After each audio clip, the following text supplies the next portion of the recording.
भारतीय रेलवे आज देश की पहली हाइड्रोजन फ्यूल सेल ट्रेन शुरू करने जा रही है।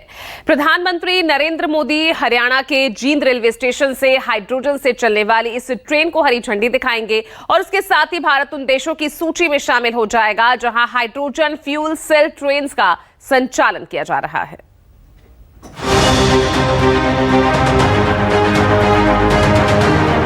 देश आज एक नई पटरी पर दौड़ने जा रहा है। एक ऐसी पटरी जहां न धुआं होगा न प्रदूषण, सिर्फ हरियाली और भविष्य की रफ्तार होगी। ये सिर्फ एक ट्रेन नहीं बल्कि भारत के ग्रीन फ्यूचर की पहली झलक है। आज देश को मिलने जा रही है पहली हाइड्रोजन ट्रेन और इस ऐतिहासिक पल के गवाह खुद देश के प्रधानमंत्री नरेंद्र मोदी बनेंगे। हरियाणा के जींद में देश की पहली हाइड्रोजन से चलने वाली ट्रेन को पीएम मोदी हरी झंडी दिखाएंगे। इस ट्रेन में न डीजल का धुआं होगा न बिजली के तारों का झंझट। हाइड्रोजन फ्यूल सेल की टेक्नोलॉजी से चलने वाली ये ट्रेन हाइड्रोजन को बिजली में बदलती है और पीछे छोड़ती है सिर्फ पानी की भाप यानी जीरो कार्बन उत्सर्जन। देश की पहली हाइड्रोजन ट्रेन में 10 कोच ही होगा।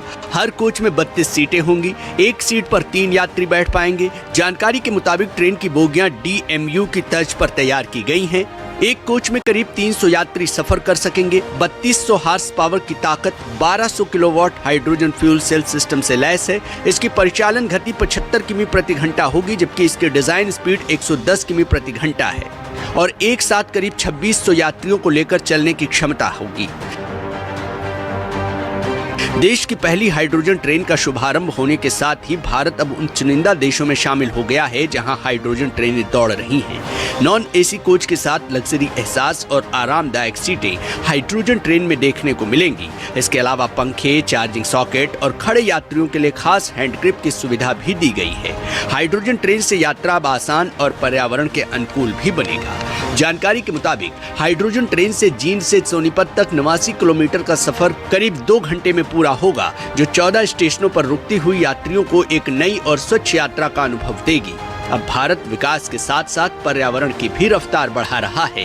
ये सिर्फ एक ट्रेन की शुरुआत नहीं, ये भारत के भविष्य की दिशा है जहां रफ्तार भी होगी, इसके साथ सांस लेने के लिए साफ हवा भी। तो तैयार हो जाइए एक ऐसे सफर पर चलने के लिए जहां से भारत अब सिर्फ आगे नहीं बढ़ रहा बल्कि साफ और हरित भविष्य की ओर दौड़ रहा है।